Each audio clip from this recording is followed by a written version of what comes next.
An unemployed, reclusive individual in his mid-30s gets hit by a truck in an attempt to save some high schoolers. After dying in the hospital, he gets reincarnated into another world as a newborn baby with all of his memories and perviness intact. The newly named Rudius then explores things around the house during a series of time skips until he can more or less walk on his feet. He then finds some books lying around in a treasure chest that he learns to read during the next year. The books are basically a manual on how to use magic. Rudius, mostly called Rudy by his family, then tries his hand at magic and is able to cast a beginner-level spell without any incantations. He then starts training with his incantation-less magic until he destroys the window to his room with an intermediate-level spell. Paul and Zenith come to investigate and find out about his aptitude for magic and thus decide to hire a magic tutor for him.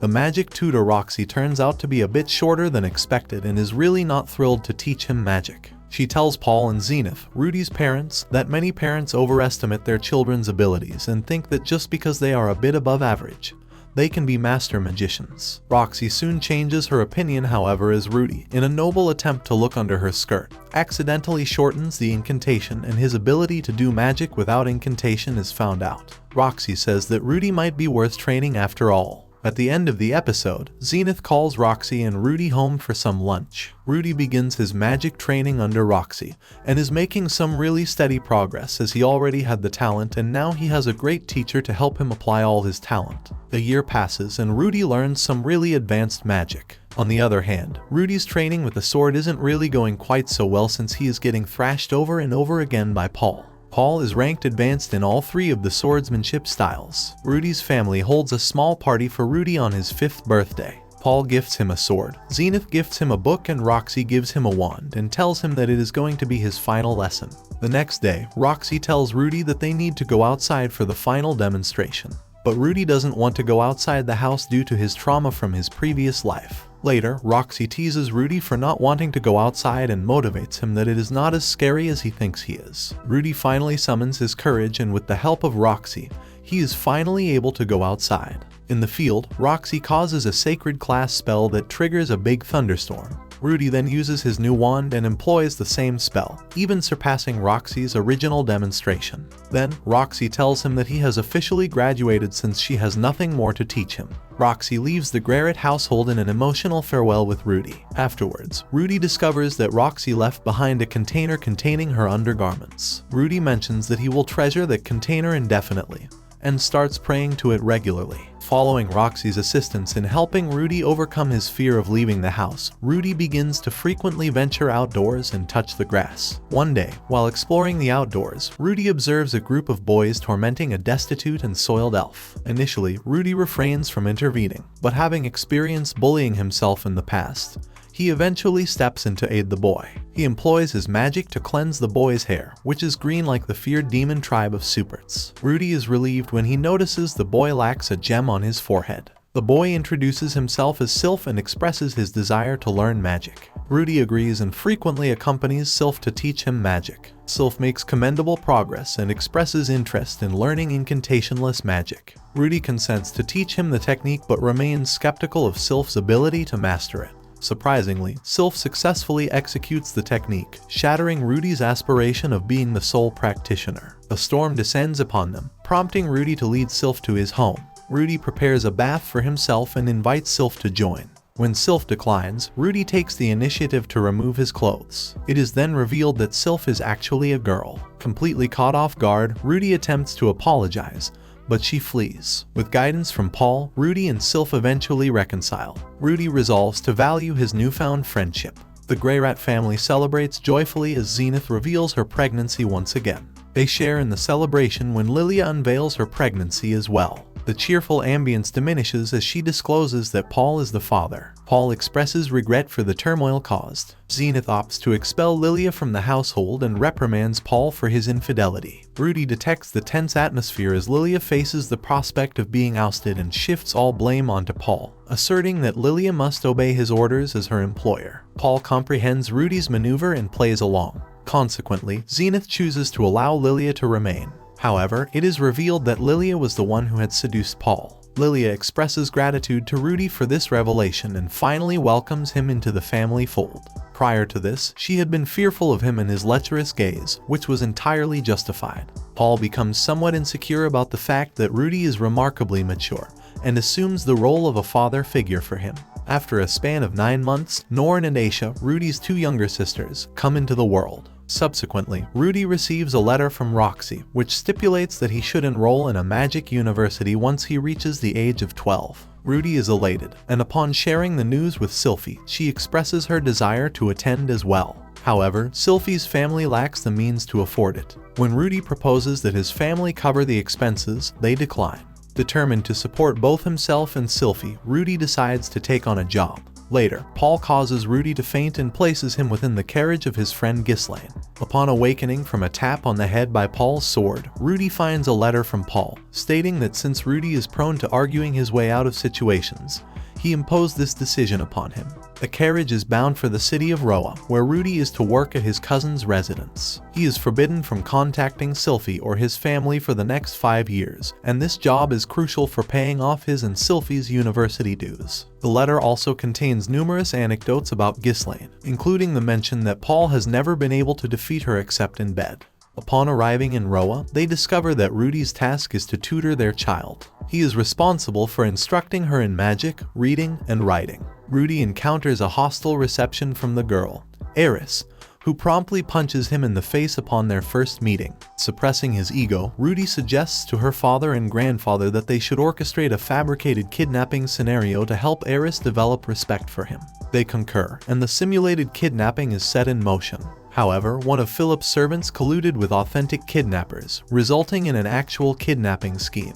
Rudy and Eris manage to flee, and despite their uncertainty, Rudy repeatedly comes to Eris's rescue. They eventually find their way to the city, but the kidnappers persist in their pursuit. Rudy's magic manages to fend them off until Ghislaine arrives, saving the day. Eris acknowledges Rudy as her instructor and a symbol of kinship, urging him to address her by her given name rather than my lady. Philip expresses gratitude to Rudy for rescuing Eris and admits that they did not anticipate the situation escalating in such a manner. He also advises Rudy to keep his ties to the Greyrat family a secret to avoid further targeting. Rudy embarks on instructing Eris and Ghislaine in mathematics, magic, and reading, while Ghislaine imparts swordsmanship training to both of them. Despite her young age, Eris exhibits remarkable prowess in swordsmanship, outshining Rudy. Nonetheless, she displays less enthusiasm for other subjects. Rudy faces a dilemma in sparking Eris's interest in these other subjects and seeks Ghislaine's assistance. Ghislaine shares a story from her adventuring days when she felt inadequate due to her inability to count. Inspired by this, Rudy decides to grant Eris a weekly day off to sustain her motivation for learning.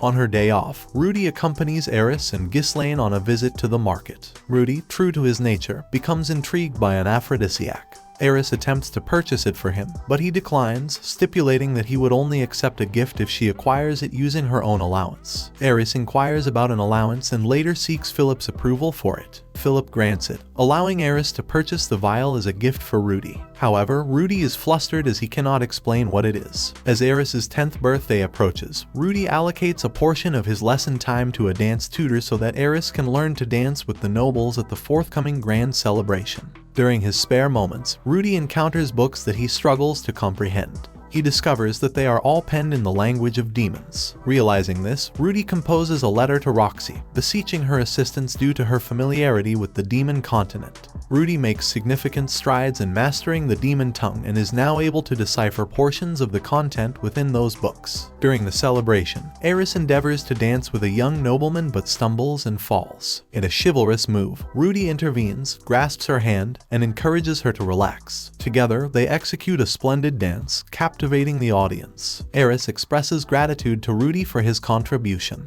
Towards the conclusion, Rudy encounters Eris' grandfather, Soros, who remarks on an unusual luminous sphere in the sky, expressing apprehension over its ominous potential. The passage of 2 years is marked by Eris and her family commemorating Rudy's 10th birthday. Eris experiences disappointment as her own family couldn't attend due to Paul's engagement in combating the roaming monsters in the country, an unprecedented mention of his occupation. Nonetheless, Rudy joyously celebrates his birthday and is presented with a top-tier magic staff from Eris.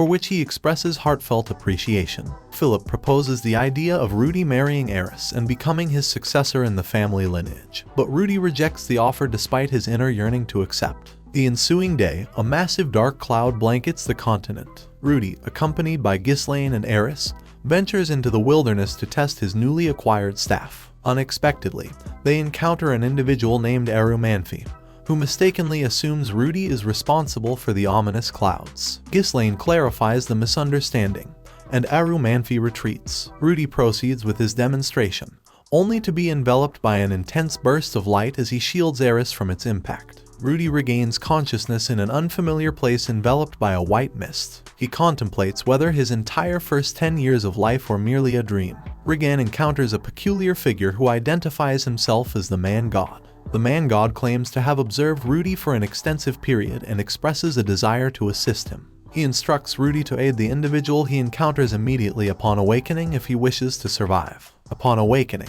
Rudy meets Rudyard Superdaya, a member of the fearsome and bloodthirsty demon race known as the Supers. Despite the initial tension, Rudyard assures them of his non-hostile intentions and offers to guide them through the demon continent. Later, Eris regains consciousness and reacts with intense fear upon seeing Rudyard, an apparent response he must be accustomed to by now. After some persuasion, Rudyard agrees to escort the pair to the nearby Magridia village. The village coincidentally serves as Roxy's birthplace. While staying there, Rudyard informs them that it was the demon god Laplace who bestowed the cursed spears upon the Supers, transforming them into mindless killers. He goes on to explain that the spear he currently wields belonged to his own son, whose demise awakened Rudyard to the gravity of his actions. Driven by a desire to atone for his sins, Rudyard is determined to aid these two youngsters. The trio departs from the village and embarks on their journey through the demon continent. Prior to their departure, Rudy expresses to Roxy's parents his intention to return one day as their daughter's husband.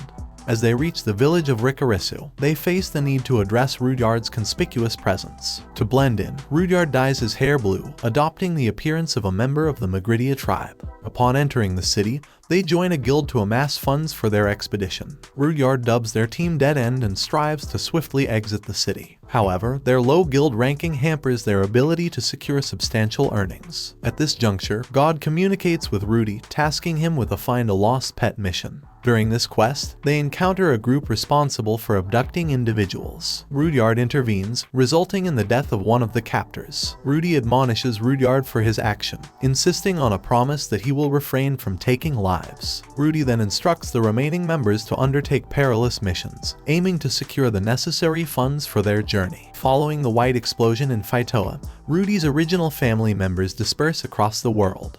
Meanwhile, Rudy and his companions undertake a quest to vanquish a formidable beast. In the forest, they rendezvous with other adventurers, opting to confront the creature as a united front. As the powerful monster materializes, Rudy's resolve wavers, leading to the tragic demise of one of their comrades. Subsequently, as Rudy's life hangs in the balance, Rudyard intervenes to rescue him, while Heat and Eris triumphantly vanquish the menacing creature. Rudyard's frustration surfaces regarding Rudy's hesitance, prompting him to extend an apology. An individual becomes privy to Rudy's strategy of exploiting fellow party members for riskier missions and contemplates exposing the plan. In response, Rudyard unveils his true identity and employs intimidation to dissuade any potential leaks. After a period, the group departs from the village, targeting a coastal city situated on the continent's fringes. Rudy and Rudyard set aside their differences, with Rudyard acknowledging Rudy as a warrior rather than a mere child. To evade suspicion, Rudyard shaves his head, eliminating any remnants of his previous appearance. The party arrives at a coastal city boasting a port. Coincidentally, Roxy and her companions also disembark in the same city via boat. Later, the Man-God directs Rudy to purchase food and traverse a specific street. Following the Man-God's guidance, Rudy encounters a sparsely clad woman and offers her sustenance. She reveals herself as the renowned demon empress, Kishirika, expressing gratitude by gifting Rudy a demon eye capable of glimpsing into the future. This newfound ability aids Rudy in preventing an accident and saving an individual's life. Subsequently, Rudy shares these events with his companions and dedicates several days to familiarizing himself with his enhanced vision. Upon mastering this ability, he engages in hand-to-hand combat with Eris and decisively overpowers her, a feat previously deemed implausible. Rudy contemplates purchasing tickets to the central continent, yet the exorbitant fee for Rudyard's transport as a super poses a challenge. The idea of selling his staff arises, but Rudyard dissuades him, recognizing the emotional impact it would have on Eris. Ultimately, a man named Gallus emerges with an enticing proposition. While Roxy relentlessly searches for Paul's family to no avail, one of her associates harbors ulterior motives. She stumbles upon Eris and Rudyard engaged in combat, misinterpreting them as Superds and hastily retreating. Meanwhile, Gallus proposes a deal in which Rudy and Rudyard assist in smuggling goods across the sea in exchange for Rudyard's passage. Despite initial reluctance, Rudy and Rudyard reluctantly agree to the arrangement. Upon reaching the opposite shore, Rudy comprehends that his mission involves liberating captive beast children held by smugglers. Outraged, he takes decisive action alongside an incensed Rudyard, ultimately freeing all the children. Along his path, Rudy encounters an endearing sight, a magic dog. Collaborating with local beastmen, he assists in releasing the magical canine. However, misunderstanding Rudy's intentions, the beastmen apprehend him, mistaking him for one of the smugglers. Rudy finds himself imprisoned in Doldia village, stripped of his possessions. Though he could easily escape, he refrains from doing so to avoid antagonizing the villagers. Instead, he patiently awaits the arrival of Rudyard and Eris. Joining him is Geese, another human detainee who incurred the villagers' displeasure. Geese refers to Rudy as his senpai as they bond over discussions about the charm of beast women. Their camaraderie solidifies. Subsequently, the village falls under attack, orchestrated by Gallus and his forces. While Rudy and Geese manage to escape confinement, Rudy takes it upon himself to aid the villagers. Employing his sacred water magic, he extinguishes the blaze and confronts Gallus. The ensuing battle proves formidable, with Gallus emerging as a worthy adversary. The magic dog and Geese lend their assistance, culminating in Gallus's ultimate defeat. Later, Rudyard and Eris arrive, explaining their delay was due to eliminating the remaining smugglers. The villagers express gratitude towards Rudy and extend apologies for their previous mistreatment. Back in Fidao, Eris' grandfather faces blame for the Mana Surge's aftermath and subsequently faces execution before the king. As the rainy season ensues, Rudy and his companions find themselves obliged to stay in Doldia village, passing time idly. Eris strikes up a friendship with Hona, Jai's daughter and the village's most skilled warrior. The revelation of their shared lineage as beast warriors prompts Eris to mention Ghislaine, leading to astonished reactions. The villagers hold a negative view of Ghislaine, believing she abandoned her home for the allure of adventure. Eris initially attempts to defend Ghislaine but eventually abandons the effort, deeming it futile. Hona, uninterested in swordsmanship until now, beseeches Eris to instruct her. Eris agrees enthusiastically, and their bond flourishes, solidifying their friendship. Geese accepts responsibility for Ghislaine's departure, citing her rebellious nature in her youth as the reason the villagers deemed her adventure-bound. Geese hitches a ride with Rudy's trio, and together they embark on their departure. The group arrives at the capital city of Milis and parts ways with Geese, who has pressing matters to attend to. Rudy suggests a day of rest for everyone to pursue their own activities. While alone, Rudy follows a group of individuals he suspects are kidnappers, attempting to rescue a cat girl and others. He acknowledges that he wouldn't have intervened for catboys, though. His efforts are thwarted by a highly skilled swordsman who is eventually revealed to be Paul, recognizing Rudy. A somber Paul, now a dispirited and weary drunkard, leads Rudy to a bar where the rest of their party is gathered. All of them were victims of the Mana Surge, searching for their lost families. Paul questions Rudy about his own safety and why he didn't communicate or search for the surviving members. Rudy, preoccupied with his own survival, is at a loss for an explanation. Seeking to spare Paul from further distress, he narrates his adventures in an upbeat manner. Unfortunately, Paul misconstrues Rudy's account, leading to a physical altercation. The confrontation is interrupted by Norin, drawing bewildered stares toward Rudy. Overwhelmed by memories from his past, Rudy flees the scene, grappling with profound sadness. Eris notices Rudy's uncharacteristic despondency and attempts to offer solace. Meanwhile, Geese confronts Paul, revealing a long-standing acquaintance. Geese challenges Paul's perspective, emphasizing that surviving the demon continent is no small feat. He contends that Rudy's survival should be celebrated rather than blaming a young child for not prioritizing others before himself. While the argument holds weight, it becomes apparent that Rudy's age is not as young as it appears. Paul explains that his high expectations of Rudy were rooted in his exceptional talents. Geese counters by suggesting that perhaps Paul wouldn't have wanted a reunion in this manner, preferring to see Rudy as a lifeless and incapacitated shell, thus sparing him from a potential, grim fate. Paul is tormented by nightmares of that envisioned scenario, prompting him to approach Rudy for an apology. The two of them convene in a bar, where Rudy discerns Paul's attempt to make amends. However, both are unsure how to navigate the situation, resulting in an awkward atmosphere. Eventually, they engage in a heartfelt conversation and finally mend their relationship. Rudy assures Paul that he will begin searching for his family once he accompanies Eris back home.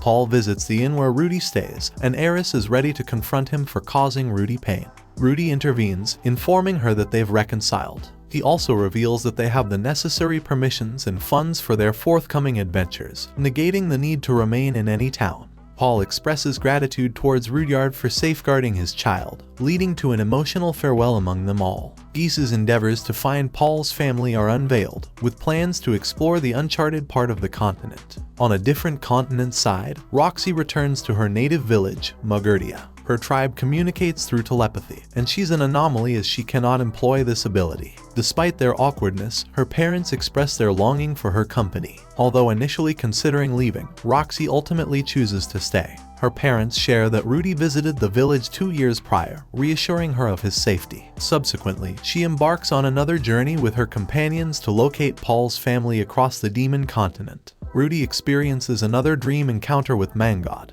who discloses a method to reunite with Lilia and Aisha. This news elicits great joy in Rudy, compelling him to follow Mangod's guidance once more. Arriving in the kingdom of Chiron, Rudy recalls Roxy's connection to the castle and writes her a letter, sending it off. Later, he crosses paths with Aisha and rescues her from pursuers. Rudy refrains from revealing his identity to Aisha, adhering to Mangod's instructions. He inquires about the recipient of the letter, to which Aisha responds that it's intended for her father. Aisha shares her need to liberate her trapped mother within the castle, humorously criticizing her brother as a no-good pervert due to the incident involving Roxy's panties. Overcoming embarrassment, Rudy offers assistance and entrusts Aisha's safety to Rudyard and Eris, venturing to the castle in response to Roxy's summons. Upon arrival, Rudy discovers that Roxy is not present and that Prince Pax is holding Lilia captive. Roxy had left long before, and Pax intends to use Rudy as bait to lure her back, given her admiration for Rudy while she was teaching Pax. Rudy finds himself confined within a magic cell, where his magic is nullified and absorbed. Rudy encounters Zenoba, the third prince of Chiron, who questions the origin of the Rudyard figurine within his bag. In response, Rudy clarifies that he crafted it himself. This revelation triggers Zenoba's enthusiastic admiration, as he reveals himself as a devoted fan of Rudy, having cherished a Roxy figure crafted by him some time ago. Meanwhile, Eris and Rudyard are discreetly guided into the castle by the guards, having sought their aid due to their family's captivity at the hands of Pax. While stealthily navigating the castle, they observe Zenoba heading in a particular direction. Aisha discloses Zenoba's exceptional abilities, attributing to him superhuman strength. Zenoba confronts Pax, compelling him to heed Rudy's directives. The guards, upon learning of their family's safety, relinquish their weapons. The situation unfolds seamlessly, leading to Lilia and Aisha being arranged for their return home. Amidst the farewell, Lilia embraces Rudy and expresses her longing for him. This heartfelt exchange culminates in Lilia gifting Rudy a necklace crafted by Sylphie for his 10th birthday. Departing, Rudy bestows the necklace received from Roxy to Aisha, serving as a keepsake of him. As they part ways, Aisha playfully apologizes for previously labeling him a pervert, implying her awareness of his true identity. During a cave expedition, the trio encounters the dragon god Orsted. While Eris and Rudyard succumb to paralyzing fear, Rudy remains unperturbed. Their warnings fall on deaf ears as Orsted identifies Rudy as a disciple of the man god and launches an attack. Rudyard and Eris are swiftly incapacitated, and Orsted proceeds to wound Rudy. Surprisingly, Rudy employs potent magic without incantations, garnering Orsted's acknowledgement of his formidable prowess, reminiscent of Laplace. After a fatal blow from Orsted, Rudy meets the man god and he discloses that he would have forewarned Rudy about Orsted's presence if not for the release from his visions. He attributes Rudyard's curse to Laplace due to his green hair, and reveals its partial alleviation due to Rudyard's hair shaving. Expressing gratitude for the man god's assistance despite uncertain motives, Rudy prepares to transition to the afterlife. Astonishingly, he awakens in the realm of the living, now as Nanahashi. The young woman by Orsted's side interceded, helping him survive by persuading Orsted that he posed no threat. Upon regaining consciousness, Rudy imparts the entire man-god situation to Rudyard, also revealing the gradual fading of his curse. The following day, Rudy arrives at his hometown, enveloped in a wave of nostalgia. As Rudyard bids farewell to the children, he reminds them that they have matured beyond the need for protection. Eris reluctantly lets Rudyard depart, eventually reconciling with the idea and bidding him an emotional farewell marked by tearful expressions. Subsequently, the duo arrives at Eris's homeland. The city lies in ruins, and the parents of both Eris are deceased. A branch of the Greyrat family proposes marriage to Eris, yet Killane opposes the notion. Eris remains non-committal, but under the cover of night, she visits Rudy's tent. Unambiguously, her intentions are evident this time. Eris seeks physical solace from Rudy, who initially attempts to decline due to her emotional state. However, Rudy's resistance crumbles as she implores him to satisfy her desires, a situation that garners little blame for him. The next day dawns with Rudy experiencing elation from the previous night's encounter. However, his joy turns to shock as he discovers Eris and Killane missing. Plunged into depression, Rudy isolates himself, meandering through life alone and haunted by vivid flashbacks of his past existence. Meanwhile, Eris embarks on a journey alongside Killane, aiming to grow stronger and confront Orsted. Driven by her love for Rudy, Rudyard rescues individuals from menacing creatures, introducing himself as a suburb. To his surprise, they do not recoil in fear, instead praising his heroism. Geese and Zenova embark on their own separate quests, their thoughts often drifting towards Rudy. Keys and Tona diligently continue their sword-fighting training. Roxy's path crosses with Kesharika, displaying her characteristic innocence by settling Kesharika's bill. Roxy inquires about Paul's family, learning that Lilia, Aisha, Norn, and Paul have successfully reunited. Zenith, however, remains situated in the labyrinthine city of Rappan on the Bajura continent. Grateful for the information, Roxy and her companions set forth towards Zenith. Rudy is then enveloped in a recollection of his previous life at home, fondly recalling Zenith's declaration of love. Upon awakening, he takes a resolute step forward, determined to rescue Zenith from her predicament. This is the end of the anime. Make sure to like and subscribe for more content like this. Thanks.